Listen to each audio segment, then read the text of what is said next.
Should be back on now. Sorry about that, guys. Don't know what happened then. It just went off. We're back live any case. I better quick scramble to the old Dewey tube and make sure everything's working. No. Yeah, hold on, let's have a look. It's a separate stream now. It's a separate stream now. Damn it, why did it do that? Length of time it went on, perhaps. I don't know, because you're supposed to get unlimited. Well, any case, we're on part 2 now. Now that's a bit of an annoyance. Well, part 2 it is, and we've just seen the back of a lodger. Should we go for scores of a lodger? Have we got everybody with us? They're going to have to find a new stream, aren't they? They're going to have to find a new stream, which is why I'm going to quickly try and sort something out. If this is going to get edited in, should we just sit back a couple of minutes? Yeah, we can just hang on. Let's see what I can get done. Because why? That's annoying.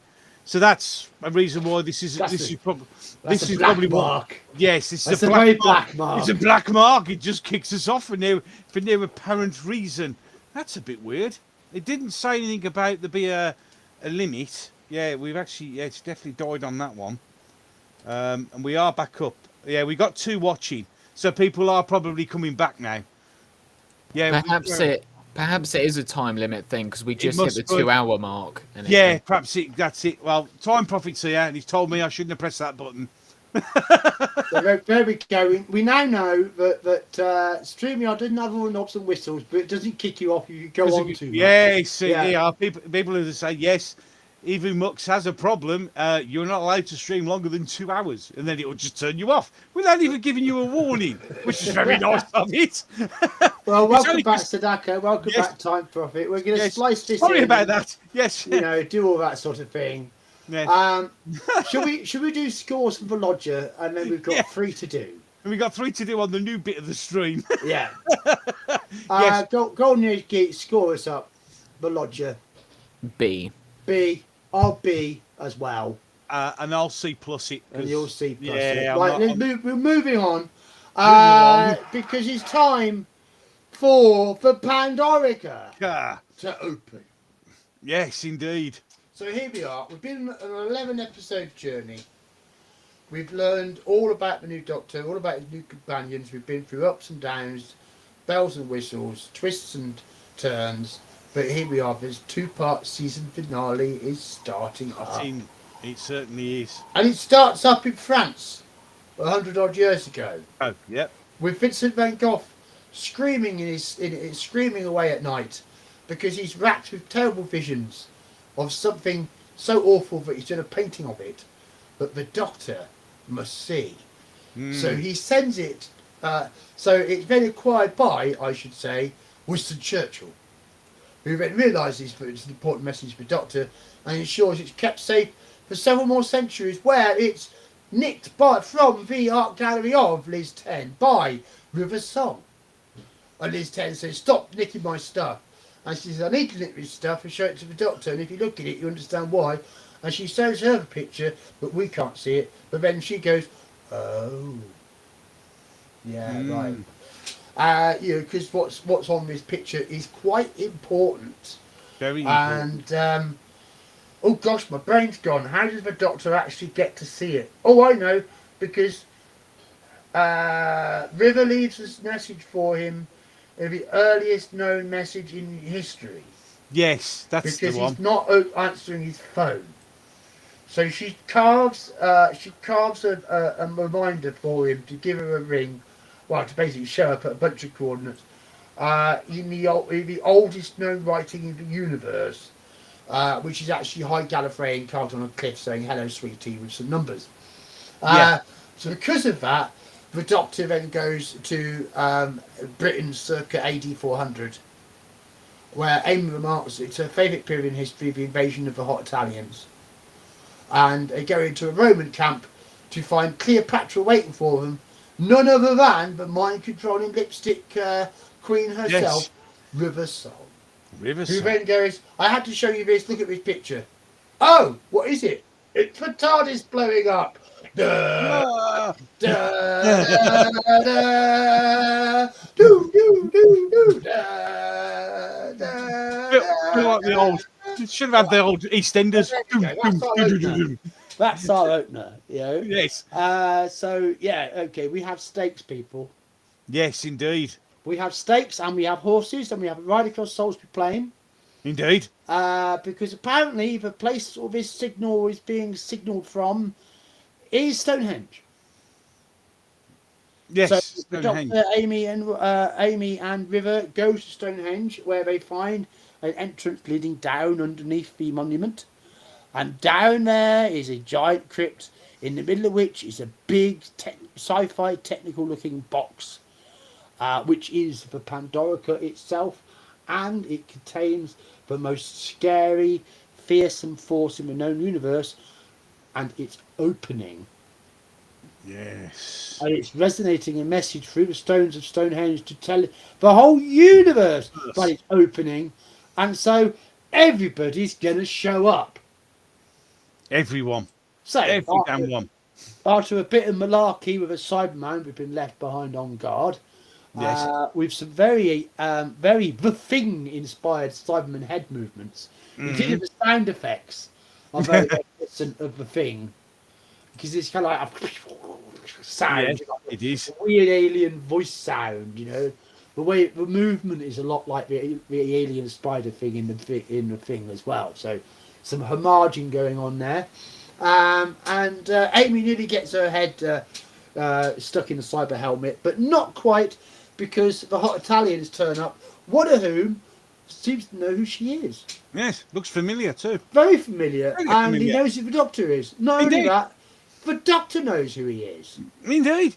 And then suddenly the Doctor's very confused as to what the hell is really going on.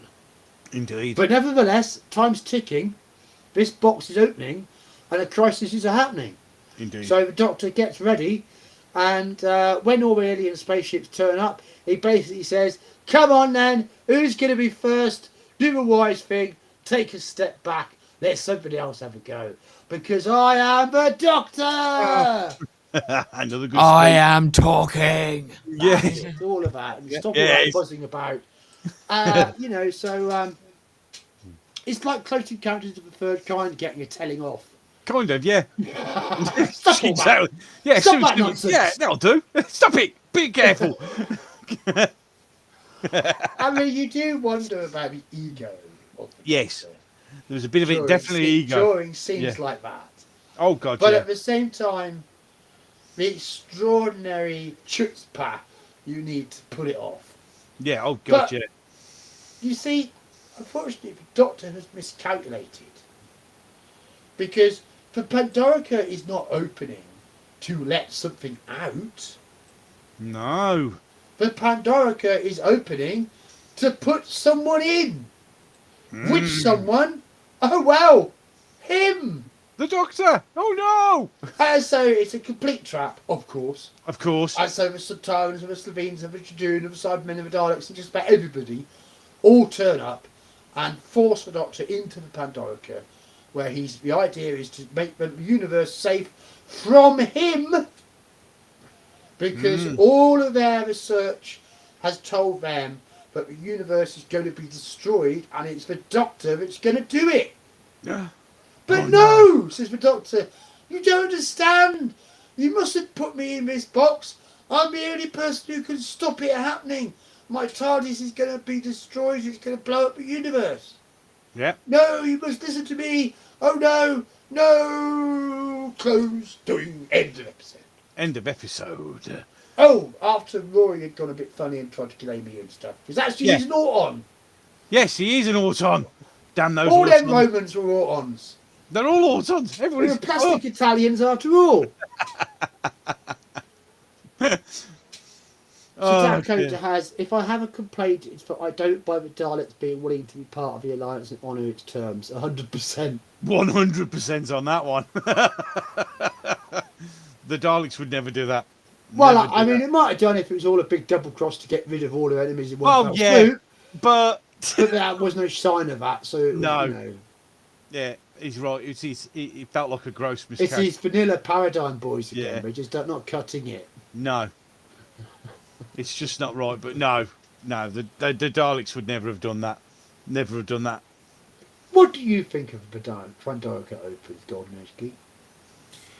It is, well, it's a culmination of the entire sort of fairy tale arc. Of course, it's revealed, I believe, at the end of this episode that this whole sort of time period that they find themselves in is sort of manufactured, a bit like a dollhouse in a way, and they've sort of been inserted into it because the crack in Amy's wall and how it sort of feeded off her energy, it had sort of created a world that would lure her there, and then as a result, the Doctor, and it's and also this is anyone else sort of stuttering on this stream? It seems No. Nope, to no, be going keep a bit going, funny Keep going, you're all right. for me. Yeah, it'll probably kick Okay. off again in a minute. Perhaps it's just me. Yeah, just crack on. Just keep going, please. Oh, So it's revealed that they're sort of in like well, again, like a fairy tale world, sort of like a dollhouse, and they've been lured there because, of course, they can tell that Amy and the Doctor would be intrigued by it, and therefore the silence could blow up the TARDIS to prevent the Time Lords escaping. But again, that goes into the final episode of Series 7. You kind of have to talk about the two when you talk about this particular episode, otherwise the whole thing doesn't make sense. But yeah. again, talking about the Alliance and the members of the Alliance, it doesn't really make a lot of sense for most of them to team up with the other sort of species, because kind of their philosophies is the fact that they must be the superior ones. So to see that they are teaming up with other species does go against their sort of prime objectives. But I didn't hate it. Of course, this episode, not just this episode, but also this whole season, there are many contrivances, but I just find myself constantly, even if it's the sort of lower tier episodes that I haven't particularly liked, whether it's like Vampires of Venice, the scenery and the way that it's presented to us always does grab me in the way that some other seasons don't, because of their particular tone. So I didn't hate this one. I think it's actually a top tier episode in my opinion. Yeah, absolutely. So we had to get a bit of a troll there. Well, Just got rid of him. It's the it's the same with brain.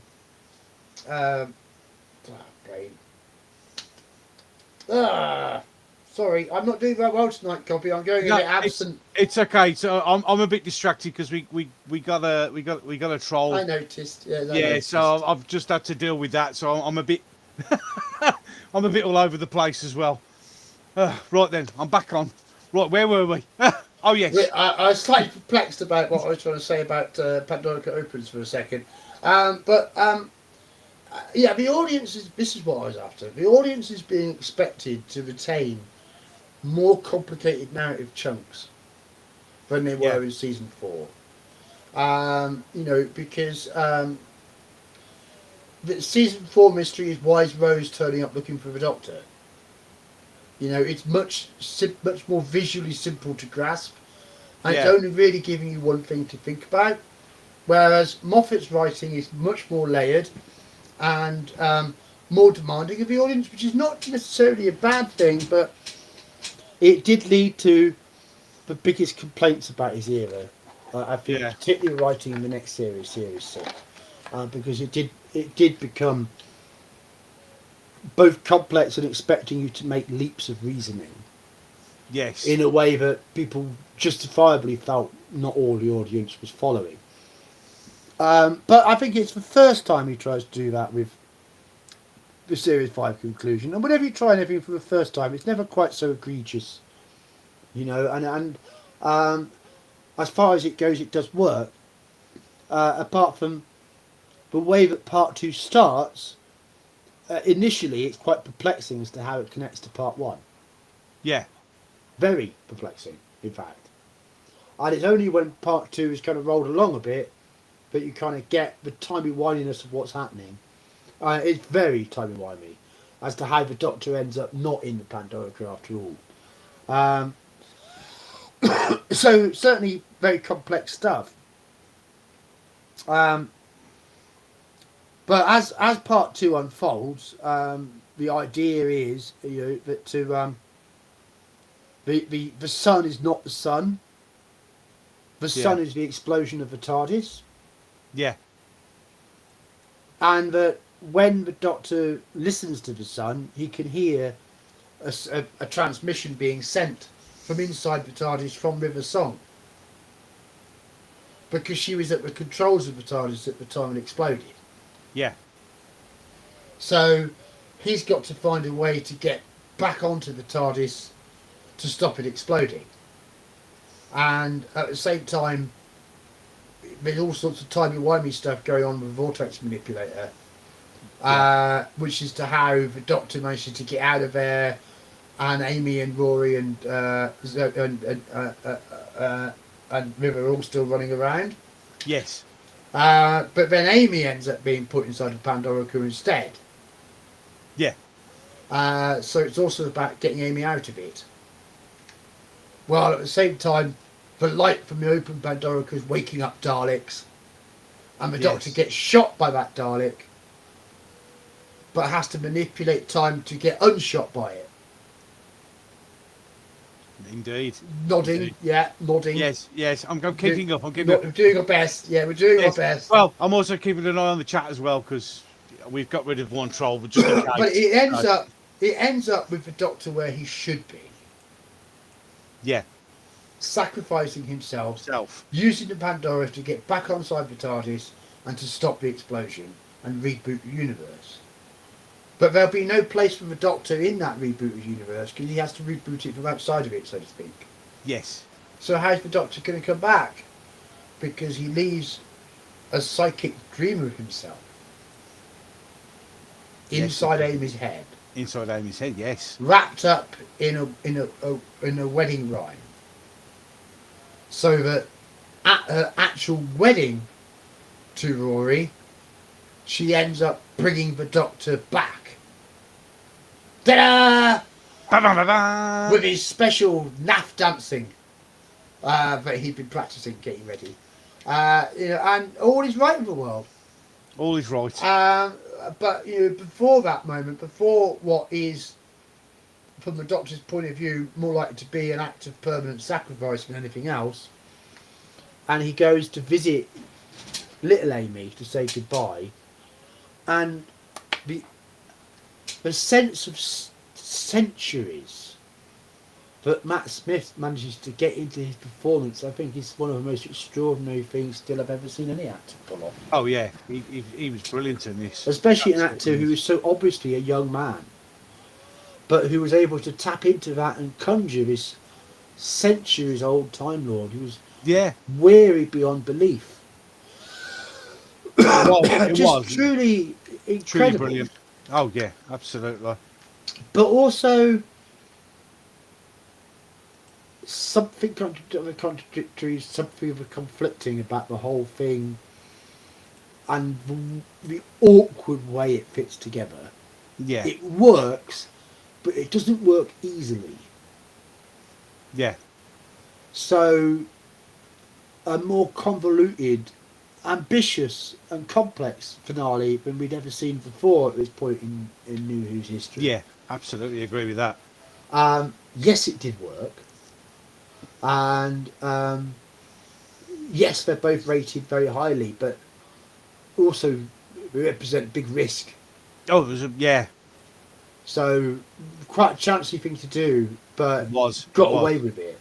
Yeah, they got away with it, but it was a risk. Absolutely, massive risk. Tell me more about it, the Big Bang, Golden Age Geek. It does suffer from what finales usually do, in my opinion, where they have a big build up and it's very promising. And I don't hate this episode, just saying, but one thing I do criticize it for is it does a big build up, but then everything immediately in the second part is either contradicted or it's made to not be as threatening or important as it was set up to be. So when you have the Doctor being locked up in the Pandorica and how he gets out and everything with that, it seems to dull down the tension, in my opinion. Although I don't hate it. by No. any means. Okay, I would yeah. say though, the everything after they reset the universe and there's a second Big Bang, everything after that is very emotional and it does grab me. I love the wedding scene, everything like that. And it's weird that again Moffat and with his companions is that they don't really have a character, and as much as we do see them develop with the Doctor, but in terms of their backstories and their families, they're essentially non-existent. And you do see them briefly at the end of the Big Bang, but they're never brought up again. And that will go on to be a recurring thing with Clara as well. Yeah. And there's not really a character; they're more of a plot device. Yeah. And that seems to really be the case in this one, where Amy is just really used as an excuse for a way to bring back the Doctor. Yeah. Yeah. But I don't hate it. No, I get what you're saying. Absolutely agree with it as well. Absolutely agree with it. So, yeah. If you believe that the seed of a dream could bring someone back into reality, then the plot is great. Yeah. If that gives you problems, Then you're struggling. then you potentially struggling, yeah. Yeah. But Yeah, it's a fairy tale approach again. Yeah, it's a fairy tale approach again, isn't it? Which is, it's never dodgy. You're on dodgy ground with the fairy tale.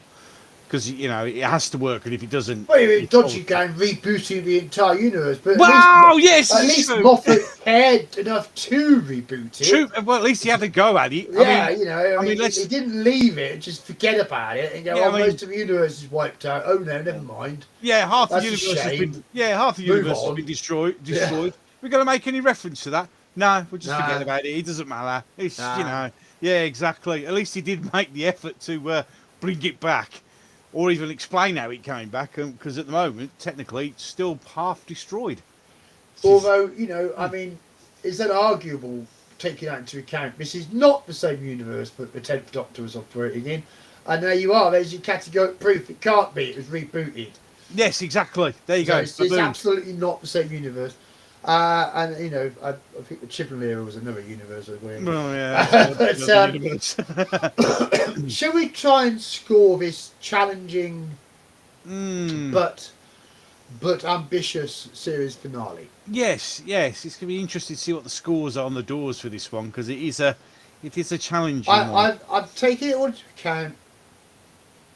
I think it's not a traditional narrative. It doesn't land easily. I've never been entirely happy with it myself. The ending didn't quite sit right with Didn't me quite the first land. time I saw it. Yeah. But I did like the whole. Excuse me. I did like the whole acting with the sacrifice stuff. I mean, that was all the build up to the act of sacrifice was fantastic. Yeah. There's a lot of really good stuff in here. Am I going to B plus it, or does it go into an A? I think a lot of people would feel it's an A, Yeah. but I am going to go for the B. I'm going to go for the B plus. Fair enough. I think there were some flaws which, over time, would show even bigger concerns about the way that Moffat was handling big stories. You know, so it was great for the time, but also had some indications there might be concerns in the writing to come, and I just don't think it quite hits the A for me. Not like Time of Angels, Flesh and Stone, which is romps an A. Yeah. And you know, Amy's Choice is an extraordinary piece of TV. Vincent had a wonderful episode, a good finale, but not the greatest. But I mean, it just goes just what I've just said there. Just goes to show how well Series 5 did on the standalone episodes. Yes, indeed. Me personally, I'll only give it just a B. Just a B. It didn't land. It didn't land right, and it's still in it. It niggles. So a B. Would you perhaps have scored it an A if it was only part 1? If it had been just part 1, you probably would have got an A. But part 2, the resolution is just not right, and it does very hard to put my finger exactly on why it doesn't, but it just doesn't sit right, and so yeah, it'd have to be a B for the whole thing. For me, that is any case. And Golden Age Geek, what's your summary? I would give it a B plus. B plus. Fair enough. Yeah. Although Yeah. again, like what you said, Gobby, if it was just part 1, it would be a lot higher because that is a very good setup. Oh, it is. That part 1's really, really good. It's just part 2 just let it down, sadly. Well, it's part 1 that they put in for the Hugo, not part 2. Yeah, it's just the way it goes. So sometimes it happens, you know.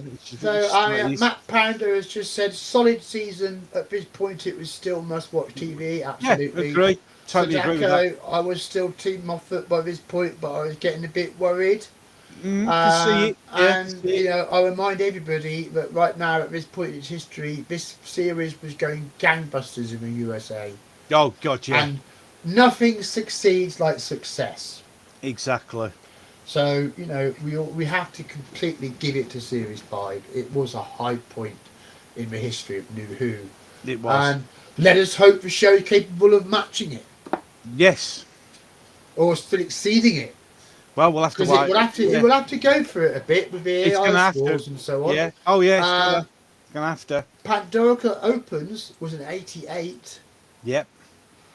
Big Bang was an 89. So it just shows you, doesn't it? Astronomical AI. The chemistry with Rory, Amy and the Doctor obviously was It was working. big time Yeah. audiences. Oh yeah, absolutely. Yeah, it was doing really, really well. So, but there you go. So Series 5, pretty good for all intents and purposes. Well, we're almost done. Yeah. We have one last delight to consider, One last little delight. which turned up on Christmas Day. Which was, of course, quite simply A Christmas Carol. A Christmas Carol. As simple as it was. There you go.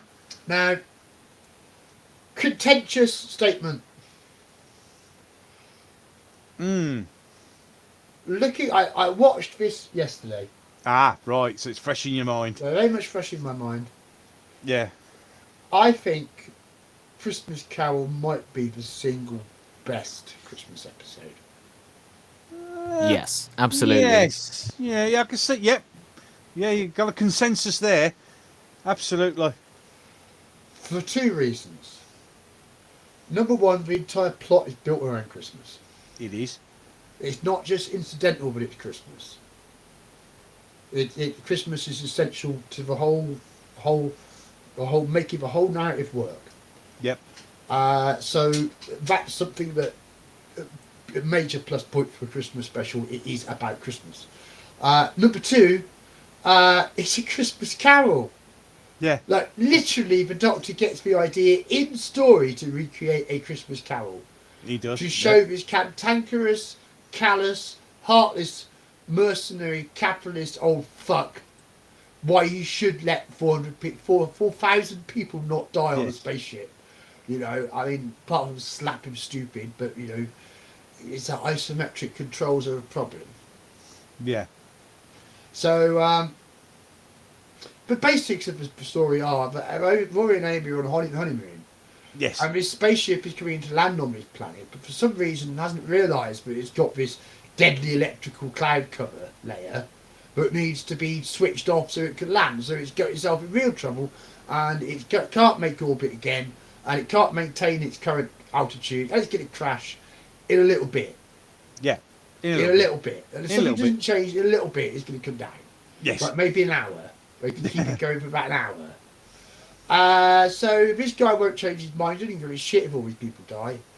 So what could the Doctor do? Fuck with his life. The Doctor Yes. decides he's going to get back and teach him to be a human being from being a little boy onwards by turning up every Christmas.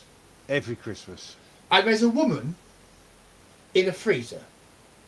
Of Because course. this guy, as well as controlling the skies, is a loan shark. Yes. And if you take a loan out from him, he takes a member of your family as collateral hostage and puts him in a freezer. Great way of So guaranteeing repayment. there's this woman, he doesn't even know who she is. She's a blonde, she's quite pretty, I suppose. He's not that interested. There's this smelly poor family. They can't afford to pay off his loan, but they want to let her out for one night. Yeah. She laughs in their face and tells them to go hang, sort of thing. And in the process of meeting Tarzan as a young boy, Yep. but it starts off with summoning a shark, summoning a fish, with a sonic screwdriver on a bit of string, because there's flying fish in this place, and fish can fly in the fog. Yep. And this Tarzan wants to see the fish, so the Doctor's sort of building bonds with him by engineering it so that he can attract a fish. But little fish also need to attract bigger fish. Yes, as And always. in doing so, the Doctor attracts rather too bigger fish, otherwise known Yes. as a shark. That eats the screwdriver. But it's the screwdriver, yeah. Nice. Thanks. Brilliant. And in the process of doing that, the Doctor and Tarzan take cover in a cupboard, and the shark is banging its way in there. It looks like it's going to get in there, but the Doctor takes a risk that the shark's jaws are wedged open by the narrowness of the door, so he can go back in and grab his screwdriver out, which is half successful. Yes. So you got half a screwdriver Half and a a screwdriver. knocked out shark. Right, but the shark's going to die, and it can't survive being transported in the TARDIS. No. So what can you do? Book Tarzan has an idea. Hey, we've got a life support unit we could put it in. Yes. So he takes the Doctor down to the basement, and here's this storage for all these deep frozen people. And so, they pick one at random. Aha! Guess who it is? It's the blonde woman from before, Of course. who they thaw out so they can use her freezer. And of course, then they become friends. And they find out that her name is Abigail, and they agree they can do it again next year. Yay. So the next Christmas Eve, Tarzan and the Doctor turn up again, and they have another adventure with Abigail. And this time making the shark pull a carriage. Yes. And then they have another adventure for next year where they travel to Egypt and London, and the next year they're in a party and the Doctor marries Marilyn Monroe, but Tarzan's growing up a bit. Yeah. And, well, Abigail's noticing him in a bit of a different way. Mm. And the next year, they go to visit her family and actually have Christmas dinner on Christmas Eve with her family. And all the while this is going on, older Tarzan is changing. Because Yes. his life is changing, because his memories are changing. Mm. And suddenly new things are happening, and he's being given opportunities to see things in a different way. But things are not right. And in a guilty confession, Abigail admits to Tarzan that she's only got 1 day of life left. Tarzan's in love with her, Of course he is. and he can't stand to be without her. So what can he do? All he can do is keep her locked up in that fridge. Yeah. And so he feeds the Doctor a cock and ball story. It says, I'm not interested anymore. Let's not bother. He's getting a bit old. And sends the Doctor away. Yeah. Which is not helping in the current times. No, right? no, because the crew is Because we still still going to die. need to stop the bloody spaceship crashing. Right? And he's not there yet because he's still all bitter about Abigail. Yeah. So the Doctor tricks him. The Doctor gets young Tarzan and shows young Tarzan old Tarzan, which sends old Tarzan into a rage, and he almost smacks himself around the face. But in so doing, he gives himself such an emotional crisis that he breaks down, and they realise it's time to let Abigail out. Yeah. So he lets Abigail out, and she says, Tarzan, you shouldn't have hoarded my days like an old miser. It's time for Christmas Day. Christmas. But what we need is a plan to save the damn ship. Well, of course, now Tarzan's got the love of his life back, and even though it's for a day, he realises his whole attitude's been whacked, and he agrees he's going to save the spaceship. Thank heavens. Rudely, we're bit of controls, all good. So, oh no, it's not all good. Because, oops, the Doctor's changed Tarzan too much. His father would never have handed over controls to the machine to him now. It no longer works for him. Oh. This was all for nothing. They're still going to die. But fish like singing had just been established. And not only is Abigail blonde, she's also actually a world-class Welsh opera singer. So she proceeds to rattle it out with a strange melody, really, about his shadow. I've never quite understood it, but earlier she's singing a more traditional Christmas carol, which is just beautiful singing. And so we end up with a bit of a musical number, and the music guides the ship down safely. Oh, phew, that was lucky. Amy and Rory, all good. Let's bugger off. Carza and Abigail enjoy their final day together, and are seen riding off their shark carriage at the end. Ah, Happy happy Christmas, Happy Christmas, everybody. everyone. Happy Christmas, everybody. Golden Age Geek, tell me about it. This episode, I think, will work so well is that, as you say, it is actually playing into the event of Christmas. It isn't just coincidentally set at Christmas. Christmas is the core of this episode. It's what makes it. And I would say that, again, this is my favourite Doctor Who Christmas special for that reason as well. But also, I mean, we have to say, in fairness, we could call this the most Christmassy episode, and it is. But it's doing so by blatantly ripping off the most famous Christmas story of all Christmas stories. yeah. So there's a price to be paid. You couldn't do this every year. No. No. So But I think but what it they was a did good is time to do it, and it was done well. Yeah.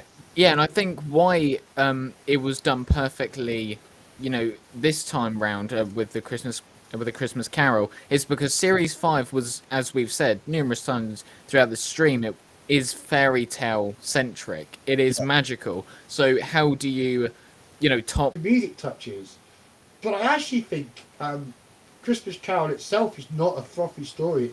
It's about the soul. It's a very serious topic. So I think I that's just how I took it. Whereas I would have looked at the next Doctor as being frothy in comparison to this as a Christmas story. Yeah. It's okay. Some people have had a bit of problems on the stream. It froze up for a second, but it's back now. It seems like it didn't stop this end. No, it didn't I was stop keeping our an eye end. on it, but it Yeah. might have stuttered perhaps. Yeah, it could be YouTube for all intents and purposes. But I mean, it seems to be working okay now. Well, we are very nearly done, fellas. Yes, so we are. We could put streaming issues aside for another week. Yes. Let's wrap it up. Gobby, Yeah, tell me what you thought of this story. I liked it because it was, as we've said, we've all said that it was not at Christmas. It was all about Christmas. And that was what made it nice. It was a great story, best Christmas one ever done. I enjoyed the story. It was good. What else can you say? It was a nice, good Christmas story. It touched on Christmas Carol. What else can you say? You Is can't it get an any A? But is it an A? For me, no, I'm going to struggle with a B plus. B plus. Yeah. But Golden Age Geek is it an A? Yeah, I would say A, but also leaning into A plus territory for me, quite possibly. Oh, there you go. If you were going to watch a one-off Doctor Who Christmas episode, could you do better than this one? No. No, well, I have to agree. No, you It's can't. an A. There you go. Although Voyage of the How can Damned it is not always be a if it's the second. best Christmas story? Yeah. Voyage of the Damned is good though, but it is always the second best. Voyage of the Damned is not about Christmas. Well, no, I suppose. It's just not. It's just Christmas. Just Well, no, it's not about Christmas. Christmas. It just happens to It be just at happens Christmas, to be happening. which Yeah. is why Yeah. this one's better. This one's better because it is Christmas. It is. It is Yeah. very. Without Christmas, the story, there is no story here. So we'll finish up with an A, and just reflect on what a fantastic Series 5 that was. Yes, it was a good series. For all intents, but it was a very good series. I liked it. It was a good series. Unfortunately, as history turns out, this was probably the Well, last as recent history series. has recorded, Yes, there are 6 years of Moffat Doctor Who, yes, and only the 6th year is as well regarded in fan polling as the first year. yes, indeed. So Indeed. we've got a bit of a voyage. Got a bit of a voyage to travel. and the show was having increasing problems, and we all know full well increasing external interference, Yes, which indeed. wasn't a major factor at all for Series 5.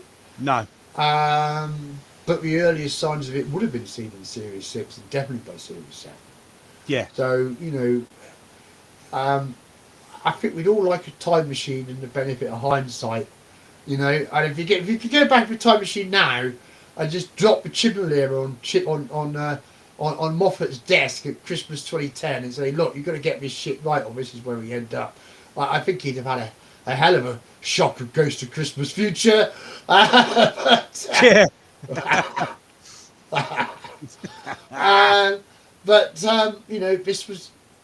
This was a successful transition to the start of a new era, and mostly fandom was on board with it. Yeah. Mostly Moffat was proving his point. It would get more shaky in the years to come. Yeah. And we're here for it, and we're going to be covering all of that because we're back We will next be. week We with are. Doctor Who Series 6. Series 6. Yes, and judging by this performance of Eva Mux, we'll be back on StreamYard. Yes, well, Yes, yes. we're We've not tried. even getting kicked off our streams. No, we've tried, we've learned, we're going to say goodbye. Because that didn't work very well. Only for guests who could be done in 2 hours. Yeah. Just to let you know, Tardy Spider's giving us an update on his treatment. Seriously, Oh my word! Well, God bless you. Yeah. 9 weeks. Yeah, 9 weeks. It's going to be a long one, but we are here for you. We're guys. here for you. We are here for you, Tardy. Tardy Absolutely. Spider. It's 9 weeks, but good outlook expected. That's all we can hope for, and we will always be here, mate. If you ever need us for anything.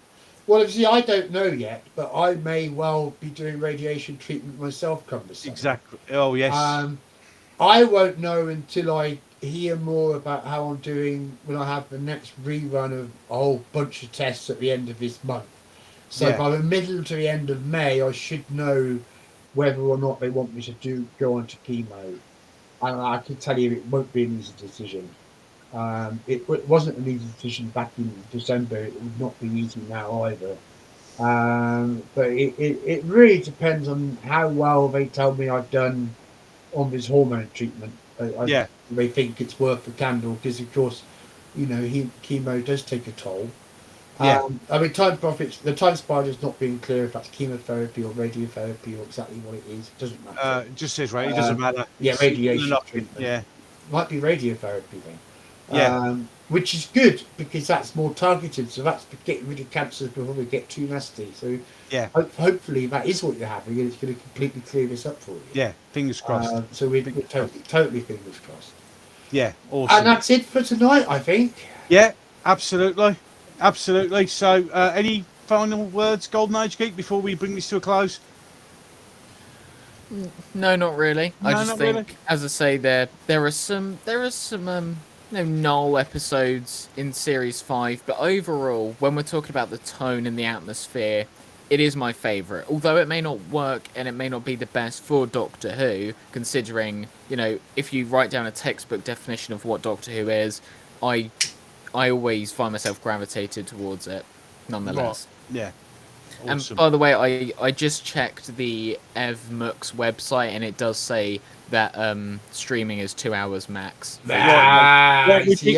been in this then. We've been in this. I had a feeling that was what it was. That was what caused that. Yeah. Well, that's it. We've been in it. Skype does the same thing. I think Skype's 90 minutes. It kicks you off. Yeah. So, well, it worked well, but it's gone. We're back to StreamYard. We can't be doing this stopping in the middle and then restarting and rebooting all the time. So, but we tried. At least we tried something new. We got to try new things. We've got to try new things. Found out that it's all right as long as you keep everything nice and short. Well, you could have fun trying to splice the bits back together. And yes, that's give me something to do. We'll see everybody next week. Yes, no problem. Right then, see you all next week. Same time, same place, etc. As there was and all that blah blah blah. Right then, catch you all later. Bye bye. Bye bye everyone. Bye. And it stopped playing any sound.